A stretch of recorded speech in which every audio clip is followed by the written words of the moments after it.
सारी दुनिया है लॉकडाउन में, कोरोना है सबका रोना।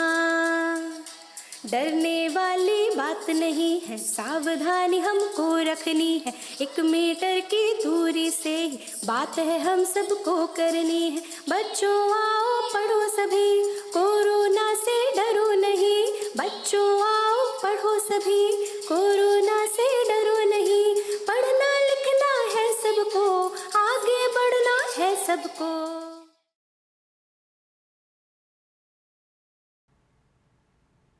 नमस्कार बच्चों, मैं वंदना वर्मा, प्रवक्ता नारी शिक्षा निकेतन इंटर कॉलेज, आज फिर आपके समक्ष उपस्थित हूँ।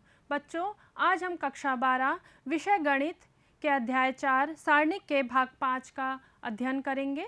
बच्चों, इसके पहले के भाग के व्याख्यानों में हमने सारणिकों के प्रसरण और उनका अनुप्रयोग निर्देशांक ज्यामिति में समझा था।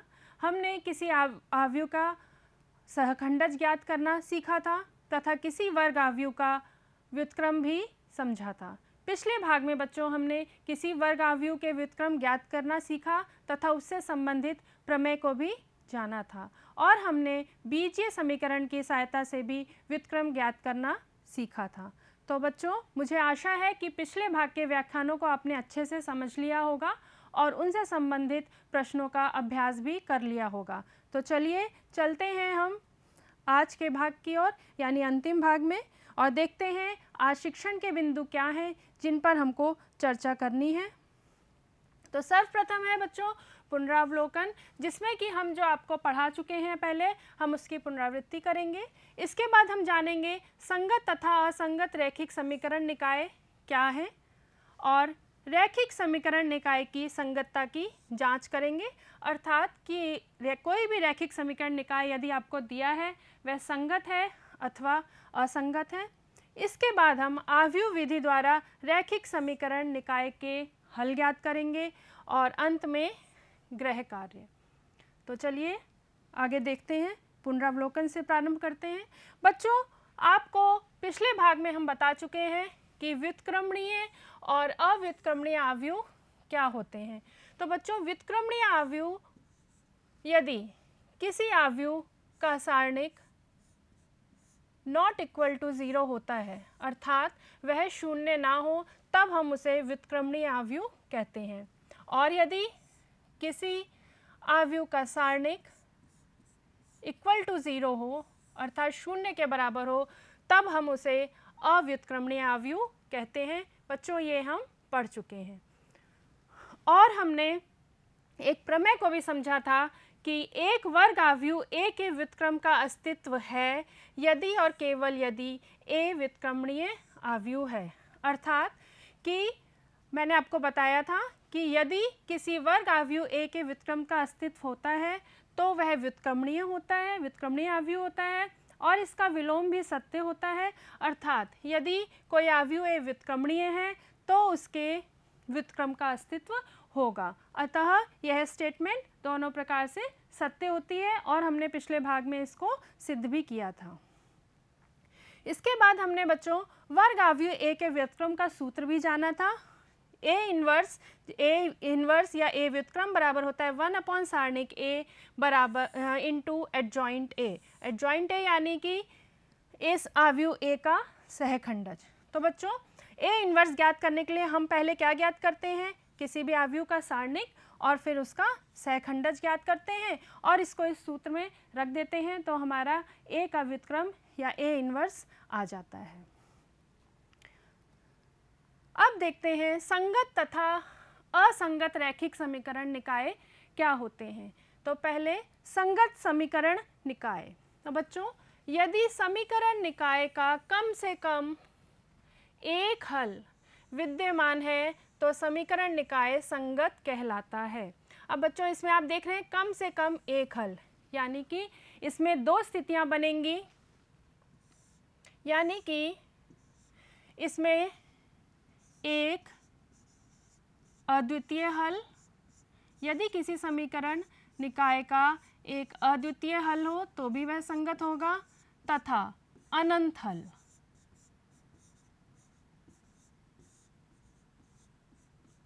तो बच्चों दोनों ही स्थिति में अर्थात एक अद्वितीय हल तथा अनंत हल, दोनों ही स्थिति में हम समीकरण निकाय को संगत समीकरण निकाय कहते हैं। और असंगत समीकरण निकाय में यदि समीकरण निकाय का कोई हल विद्यमान नहीं है, अर्थात अगर समीकरण निकाय का कोई हल नहीं है तो समीकरण निकाय असंगत कहलाता है।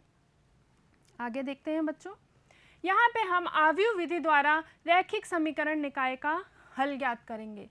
तो बच्चों जैसा कि आप लोग देख रहे हैं कि यहाँ पे एक 3 चरों वाला रैखिक समीकरण निकाय हमने लिया है। a1x plus b1y plus c1z is equal to d1, a2x plus b2y plus c2z is equal to d2, a3x plus b3y plus c3z is equal to d3। हम ये मानते हैं, हमने इसमें एक आव्यूह a माना है जो कि बच्चों आप देख रहे हैं यह एक वर्ग आव्यूह है जिसके कि अवयव x, y व z के गुणांक हैं। जैसे आप देख रहे हैं a1, b1, c1, a2, b2, c2, a3, b3, c3। ठीक है बच्चों, और x जो है ये x एक स्तंभ आव्यूह है जिसके अवयव क्या हैं बच्चों, आप देख रहे हैं जैसे ये चरांक x, y और z है। और b भी एक स्तंभ आव्यूह है जिसके अवयव क्या है, अचर पद d1, d2 व d3 हैं। तो हम इस प्रकार से हमने a, x और b आव्यूह को मान लिया है। तब हम इस रैखिक समीकरण निकाय को हम इस प्रकार से बच्चों लिख सकते हैं ax बराबर b। ये हमने इसको आव्यूह रूप में लिखा है, जैसे ax बराबर b, जहाँ a यह आव्यूह है, x ये आव्यूह है और b ये वाला आव्यूह है। तो ये कौन सी, ये किस रूप में लिखा है बच्चों हमने इस रैखिक समीकरण निकाय को, आव्यूह रूप में। तो अब इसके आगे देखते हैं। अब हम बच्चों रैखिक समीकरण निकाय की हल की प्रकृति को जानेंगे। जैसा कि आपने देखा कि अभी आपको पिछली वाली स्लाइड में यहाँ पे रैखिक समीकरण निकाय दिया था और ax बराबर b हमने निकाला था, तो हम इसको वहीं से शुरू करते हैं। हम आव्यूह रूप में हमने इस रैखिक समीकरण निकाय को लिख दिया है ax बराबर b।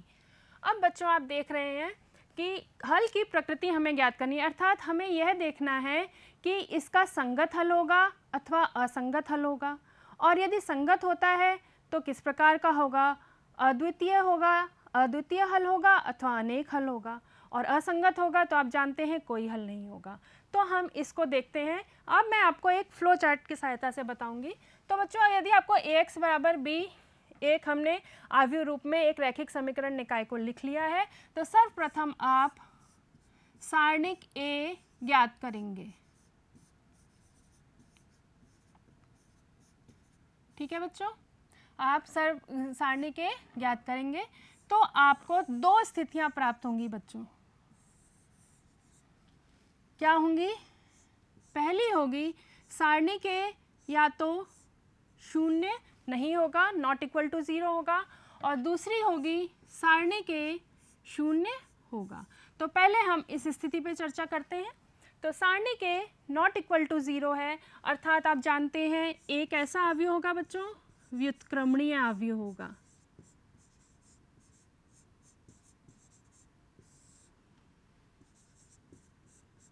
ठीक है, अब हमने एक प्रमेय पढ़ी है कि यदि कोई वर्ग आव्यूह A व्युत्क्रमणीय है तो उसके व्युत्क्रम का अस्तित्व होता है। यह प्रमेय हम पहले के व्याख्यानों में पढ़ चुके हैं। तो अतः A इन्वर्स या A व्युत्क्रम का अस्तित्व है।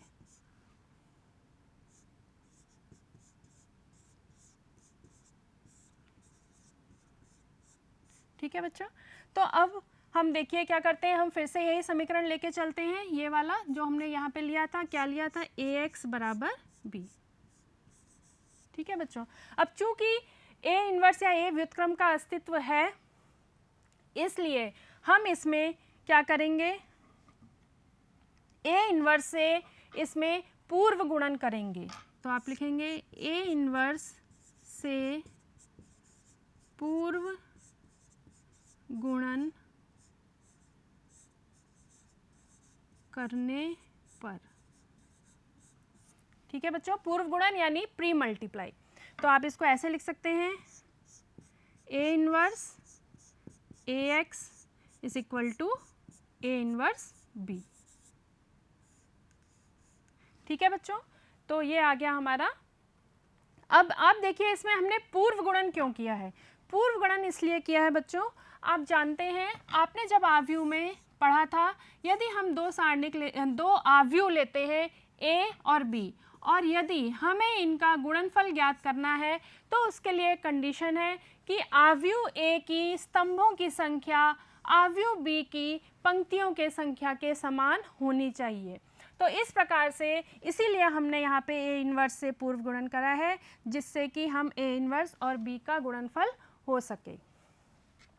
अब देखिए बच्चों, अब यहाँ पे हम सहचर्य गुणन द्वारा, सहचर्य गुणन या एसोसिएटिव प्रॉपर्टी के द्वारा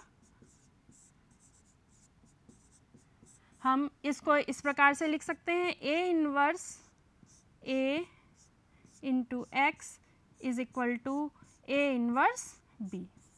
ठीक है बच्चों, अब आप ये भी जानते हैं कि ए इनवर्स ए बराबर क्या होता है, आई, यानी एक तत्समक आव्यूह होता है। तो हमने इसको लिख दिया आई एक्स बराबर ए इनवर्स बी।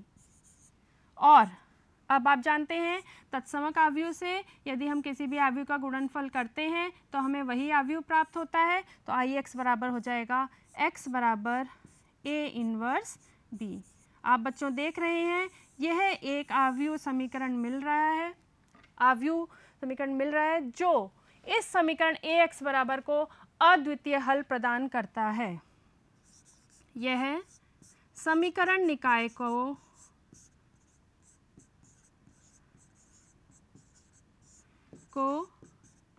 अद्वितीय हल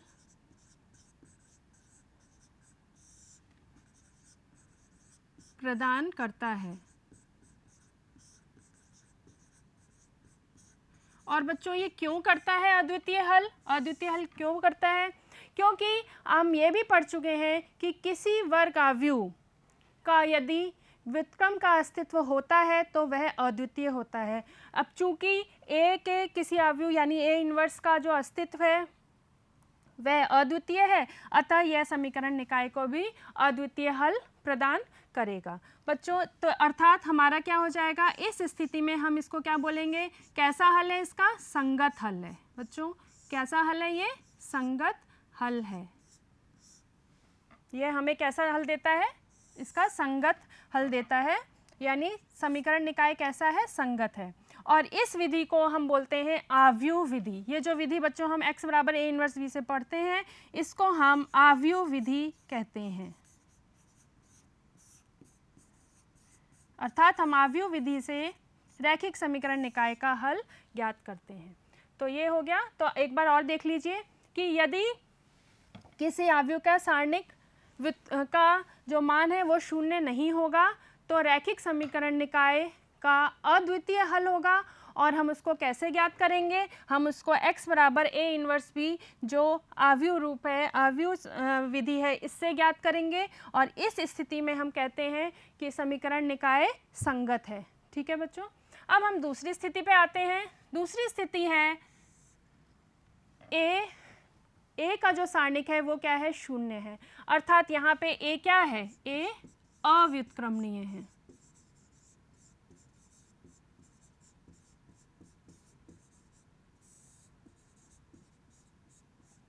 ठीक है बच्चों, लेकिन अव्युत्क्रमणीय है तो यहाँ पे हम ज्ञात ये नहीं पता लगा सकते हैं कि हल संगत है असंगत है। इसके लिए हमें फिर से एक चीज़ ज्ञात करनी पड़ेगी। हम ज्ञात करेंगे एडजॉइंट ए इंटू बी, यानी कि ए के सहखंडज को हम आव्यूह बी से गुणा करेंगे और फिर हमें दो स्थिति मिलेंगी, दो स्थिति प्राप्त होंगी कि पहली स्थिति होगी एडजॉइंट ए इंटू बी, ये बच्चों नॉट इक्वल टू 0 होगा। इस स्थिति में इस समीकरण निकाय का कोई हल नहीं होगा, कोई हल नहीं होगा, नहीं है।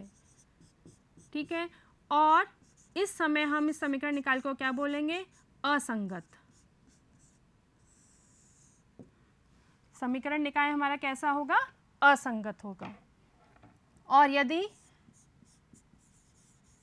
Adjoint A into B is equal to 0 आता है बच्चों, तब आप ध्यान से सुनिएगा, तब हमें दोनों स्थिति हो सकती हैं। तब हमारा जो निकाय है वह संगत भी हो सकता है और असंगत भी हो सकता है।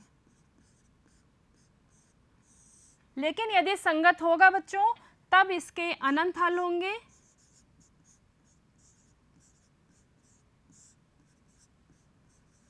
तब इसके अनंत हल होंगे। और यदि यह असंगत होगा, तब इसका आप जानते हैं कोई हल नहीं होगा, कोई हल नहीं होगा।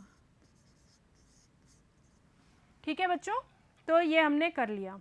अब बच्चों लेकिन आपके इस अध्याय में हम उन्हीं रैखिक समीकरण निकायों के हल तक सीमित रहेंगे जिनका कि हल कैसा है बच्चों? अद्वितीय हल है। जांच तो बच्चों आपको ये करनी है, जैसे मान लीजिए अगर सारणी के शून्य आ जाता है तो आगे आपको जांच करनी है, पर हल सिर्फ हमारे अध्याय में उन्हीं समीकरण निकायों का है जिनका कि अद्वितीय हल है। तो बच्चों ये आपको समझ में आ गया होगा, इसको अच्छे से समझ लीजिएगा। इसके बाद हम आगे आते हैं प्रश्न पे। प्रश्न में क्या है? दिए गए रैखिक समीकरण निकाय को आव्यूह विधि द्वारा आपको हल करना है बच्चों। तो आव्यूह विधि अभी आपको मैंने बताई है। क्या बताई है? हमने आपको आव्यूह विधि बताई है x is equal to A inverse B. ठीक है, लेकिन ये इसके पहले, ये तो आव्यूह विधि है, लेकिन इसके पहले अभी हम ये देखेंगे कि इस समीकरण निकाय का हल किस प्रकार का है। उसके लिए हम क्या निकालेंगे बच्चों? हम सारणिक ए निकालेंगे। तो सबसे पहले हम आव्यूह लिख लेते हैं। जैसा आपको बताया था, ए आव्यूह क्या होता है?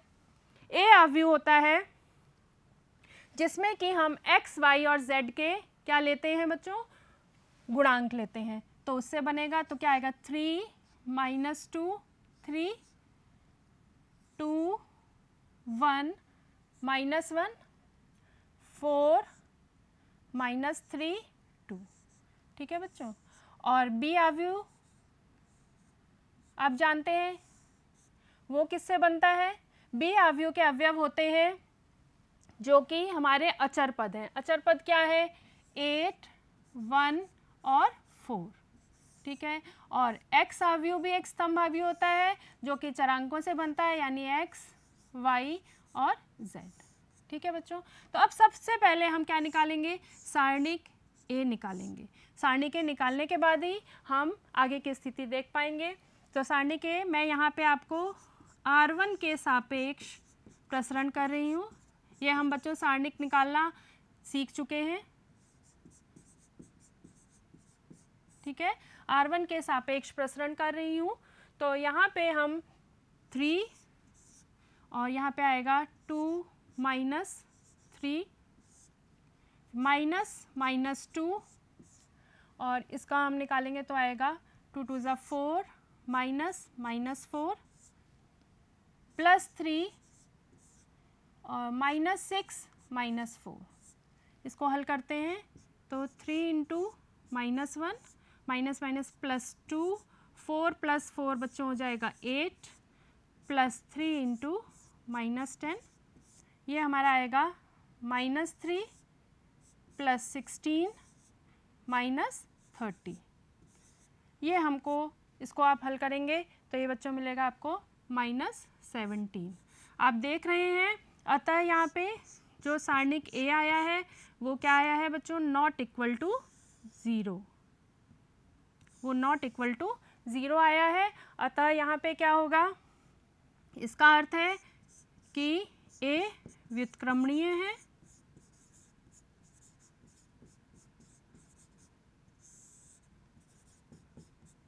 अतः समीकरण निकाय का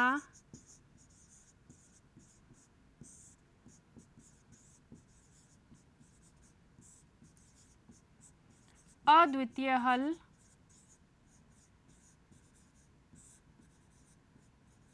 होगा, है। ठीक है बच्चों, इस प्रकार से हमने इसको कर दिया है। इस समीकरण निकाय का अद्वितीय हल है। अब बच्चों जब अद्वितीय हल आ गया है तो इसका मतलब अब हम कौन सा समीकरण लेंगे, हम इस आव्यूह विधि से इसको निकालेंगे, x is equal to A inverse B से। किससे? x is equal to A inverse B से हम इसका हल ज्ञात करेंगे। अब देख रहे हैं आप, इसका हल ज्ञात करने के लिए यहाँ पे हमारा जो है ये x क्या होना चाहिए, तो हम इसमें पहले क्या निकालेंगे, a इनवर्स निकालेंगे। तो a इनवर्स निकालने के लिए यहाँ पे हम पहले इनके सहखंडज निकालेंगे। ठीक है बच्चों, तो इसको हम कर देंगे, सहखंडज निकालने के लिए हम इसको a11 निकालेंगे। तो निकालते हैं बच्चों, a11 निकालेंगे। तो आप देख रहे हैं यहाँ से ये हम सीख चुके हैं। तो 1 + 1 क्या होता है, 2, 2 एक सम संख्या है तो प्लस का निशान, और यहाँ पे इसको हल करेंगे तो 2 1 = 2 माइनस 3 इंटू -1 कितना होगा बच्चों, 3। तो ये हमको देगा -1। इसके बाद a12 ज्ञात करेंगे। तो यहाँ पे क्या आएगा, 1 + 2 3, एक विषम संख्या है तो यहाँ पे माइनस का चिन्ह लगेगा, और यहाँ पे इसका उपसारणिक निकालेंगे a12 अवयव का, तो आएगा 4 -4, और इसको हल करने पे आपको मिलेगा -8। इसके बाद a13, 1 + 3 क्या होता है बच्चों, 1 + 3 4, 4 एक सम संख्या है तो प्लस का चिन्ह लगाएंगे, और यहाँ पे हम फिर इसका उपसारणिक लिखेंगे तो आपको क्या मिलेगा, -6 -4, यानी कि -10। ठीक है बच्चों, अब देखिए हम निकालते हैं a21 यानी इसका। तो a21 निकालने के लिए 2 + 1 क्या होता है, 3 एक कैसी संख्या है, विषम संख्या है। माइनस, बच्चों एक बार मैं आपको इसका फॉर्मूला और एक बार, वैसे आप पढ़ चुके हैं फिर भी बता देती हूँ। aij हमने पढ़ा था -1 की power i + j into mij, जहाँ mij ijवें अवयव का उपसारणिक है। ये आप पढ़ चुके हैं वैसे, फिर भी मैंने आपको बता दिया। 2 + 1 क्या होता है बच्चों, 3 एक विषम संख्या है तो माइनस का निशान लगाएंगे, और फिर हम इसका निकालेंगे उपसारणिक, तो आएगा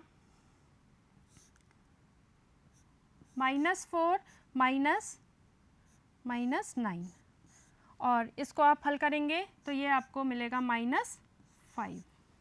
इसी तरह हम a22 ज्ञात करेंगे। तो 2 + 2 4, एक सम संख्या है तो आपको क्या मिलेगा, प्लस का निशान, और इसका निकालेंगे तो आपको मिलेगा 6 -12, और यह आ जाएगा -6। इसके बाद हम ज्ञात करेंगे a23, 2 + 3 कितना होता है, 5 होता है। तो 5 करने के बाद आपका 5 एक विषम संख्या है तो हम माइनस का चिन्ह लगाएंगे, और यहाँ पे इसको हल करेंगे तो आपको मिलेगा -9 -8, और इसको अगर आप हल करेंगे तो आपको मिलेगा 1। ठीक है बच्चों, अब यहाँ पे मैं आपको आगे का बता देती हूँ। तो आप देख रहे हैं यहाँ पे हम निकालेंगे a31 निकालने के लिए फिर 3 + 1 4 एक कैसी संख्या है, सम संख्या है तो प्लस का चिन्ह, और यहाँ पे इसको आप निकालेंगे तो आएगा 2 - 3 यानी ये क्या हो जाएगा, -1।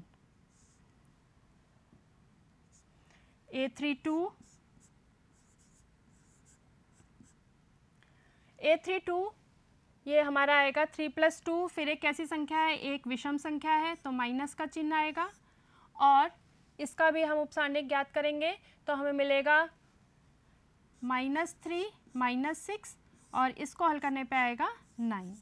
अब हम निकालेंगे a33, 3 + 3 एक सम संख्या है तो प्लस का चिन्ह लगेगा, और इसका भी उपसारणिक ज्ञात करेंगे तो 3, यहाँ पे इसका निकालेंगे बच्चों 3 -4, तो ये आपको क्या प्राप्त होगा, 7। ठीक है बच्चों, तो इसको आप उतार लीजिए और फिर मैं आगे आपको बताती हूँ।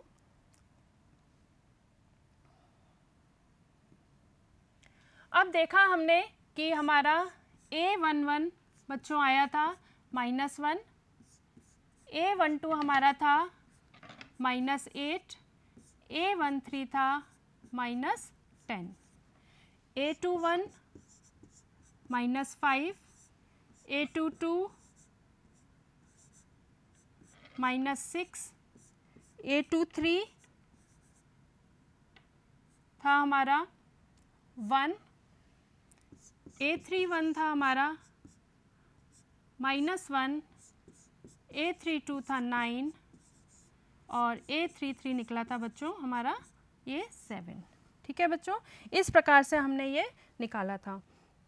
तो अब देखिए, अब हम क्या निकालना है, हमें एडजॉइंट ए निकालना है। एडजॉइंट ए बच्चों क्या होता है, हम इनको, इन जो पंक्तियाँ इनको स्तंभ के रूप में लिखते हैं।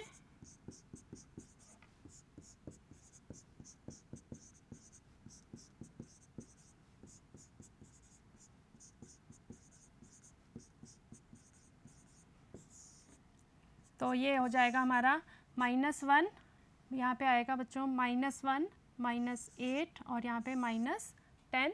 इसके बाद -5, -6, 1, -1, 9 और 7। ये हमारा आ गया बच्चों सहखंडज अवयव। ठीक है, अब हम क्या ज्ञात करेंगे, हम इसके पहले निकाल चुके हैं। हमारा जो सारणी के आया था बच्चों वो आया था -17। तो अब हम A इन्वर्स ज्ञात करेंगे। तो A इन्वर्स का सूत्र आपको मालूम है, 1 सारणी के इंटू एडजॉइंट A। तो ये हो जाएगा -1/17 और -1 -5 -1 -5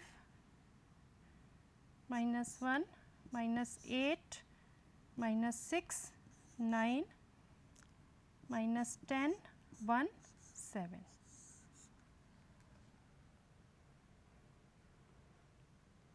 ठीक है, तो ये आ गया। अब बच्चों हमें क्या निकालना है, हमने ये समीकरण अभी अवयव विधि का पढ़ा है, x बराबर A इन्वर्स B। ठीक है बच्चों, तो अब हम इसमें मान रख देंगे। x अवयव आपने पढ़ा था, क्या था, अभी आपको बताया था x y z। A inverse हम निकाल चुके हैं। A इन्वर्स हमने कितना निकाला है, -1/17 -1 -8 -10 -5, यहाँ बच्चों में माइनस है, -5 -6 1 -1 9 7। और जो अवयव हमारा B था वो कैसे बना था बच्चों, वो हमारे अचर पदों को लेकर बना था, वो है हमारे 8 1 4। अब हम क्या करेंगे, A इन्वर्स और B का मल्टीप्लिकेशन करेंगे। और मल्टीप्लिकेशन का अस्तित्व है गुणनफल का, क्यों, क्योंकि इसमें कितने स्तंभ हैं बच्चों, 3 स्तंभ हैं और B में हमारी 3 पंक्तियां हैं। तो हम इसका करेंगे -8 -5 -4 -64 -6 +36, इसके बाद -80 +1 +28। ठीक है, तो ये आ गया हमारा x y z is equal to -1/17। इसको आप हल करेंगे तो आएगा -17, यहाँ आपको मिलेगा -34 और यहाँ मिलेगा -51। अब चूंकि ये अवयव है तो ये जो बाहर संख्या है ये अंदर प्रत्येक अवयव से मल्टीप्लाई हो जाएगी, x y z। तो ये आपको मिलेगा 1 2 3। यहाँ पे हमने अंदर क्या करा है बच्चों, -1/17 से पूरे में मल्टीप्लाई कर दिया है। तो इस प्रकार दोनों तरफ यदि आप तुलना करेंगे तो x बराबर हमें मिलेगा 1, y बराबर मिलेगा 2 और z बराबर हमें 3 प्राप्त होगा। तो बच्चों आप देख रहे हैं, ये सवाल आप अच्छे से कर लीजिएगा, ये परीक्षा में कभी कभी विस्तृत उत्तरीय में पूछे जाते हैं और थोड़ा अभ्यास करेंगे तो आप आसानी से कर लेंगे।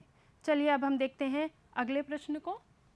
अगले प्रश्न में है, दिए गए समीकरण निकाय की संगतता की जांच करनी है। तो बच्चों यहाँ पे हमें एक 2 चरों का रैखिक समीकरण दिया गया है। ठीक है, तो यहाँ पे पहले हम यहाँ पे मैट्रिक्स से आव्यूह बना लेते हैं। ए आव्यूह हमारी बनेगी 1 3 2 6, जैसा कि आपको बता चुके हैं कि वो कैसे बनती है, वो x और y के गुणांकों से बनती है। x आव्यूह स्तंभ आव्यूह होता है जो कि चरांकों x व y से बनता है, और b आव्यूह जो होता है वो अचर पदों 5 और 8 से बनता है। ठीक है, अब संगतता की जांच करनी है तो फिर वही चीज़, पहले हम क्या ज्ञात करेंगे, सारणी के। तो यहाँ पे सारणी के ज्ञात करते हैं तो बच्चों क्या आएगा, 1 × 6 - 3 × 2, तो ये आपका आ जाएगा 6 - 6 = क्या आया, 0। अब बच्चों यहाँ पे 0 आया तो ए कैसा आव्यूह है, ए अव्युत्क्रमणीय है।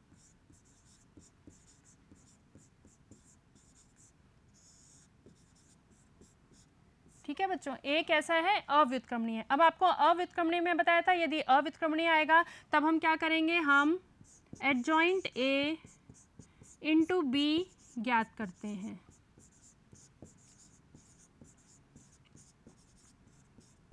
ठीक है बच्चों, तो पहले एडजॉइंट ए ज्ञात करते हैं। एडजॉइंट ए के लिए पहले हम फिर से वही फॉर्मूला लगाएंगे, ए आई जे = -1 i + j m i j, यही फॉर्मूला लगेगा।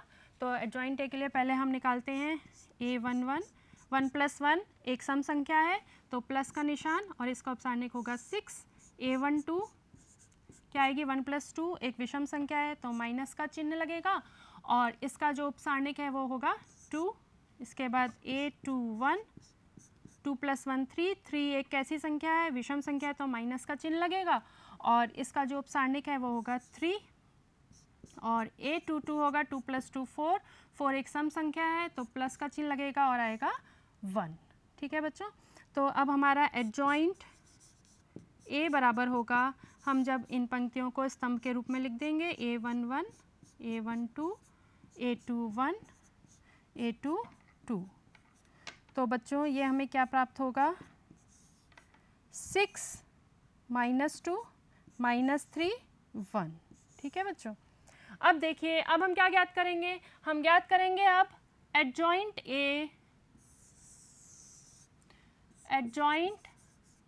ए इंटू बी ज्ञात करेंगे।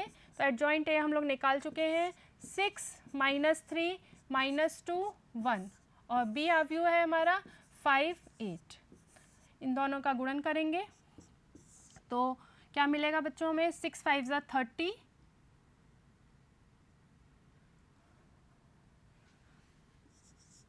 -24, और यहाँ पे मिलेगा -10 + 8।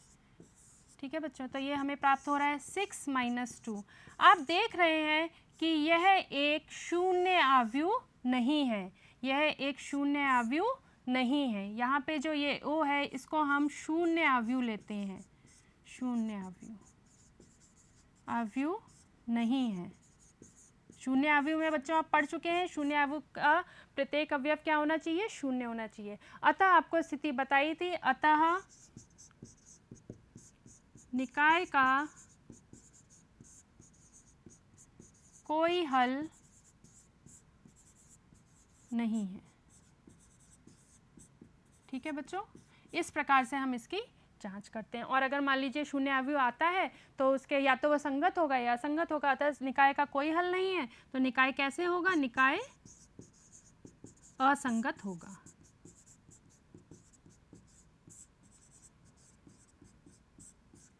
चलिए, तो ये हो गए बच्चों। अब देखते हैं, अब आप लोग गृह कार्य करिएगा। इसमें ज्ञात करना है निम्नलिखित समीकरण निकाय संगत है अथवा असंगत, अर्थात आपको प्रकृति देखनी है। इसके लिए आप पहले ए का सारणिक ज्ञात करेंगे और उसके अनुसार आप ज्ञात करेंगे कि वो निकाय संगत है अथवा असंगत।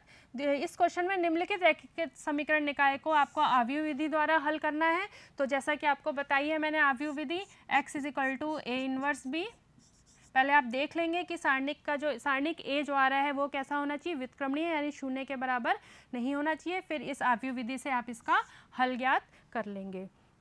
अब बच्चों मैं थोड़ा सा आपको ऑनलाइन अभ्यास के बारे में बता दूं कि इस अध्याय के संबंध में पाठ्य सामग्री तथा अभ्यास कार्य मानव संसाधन विकास मंत्रालय भारत सरकार द्वारा विकसित दीक्षा ऐप पर उपलब्ध है, जिसे आप गूगल प्ले स्टोर या iOS से डाउनलोड कर सकते हैं और इसको डाउनलोड कर आप अध्याय से संबंधित प्रश्नों और अन्य गतिविधियों का अभ्यास करिए तथा यदि अगर किसी बिंदु पर शंका हो या स्पष्टता की आवश्यकता हो तो आप अपने शिक्षक से ऑनलाइन ई लर्निंग या व्हाट्सएप वर्चुअल क्लासेस के ज़रिए पूछ भी सकते हैं और उनका समाधान कर सकते हैं।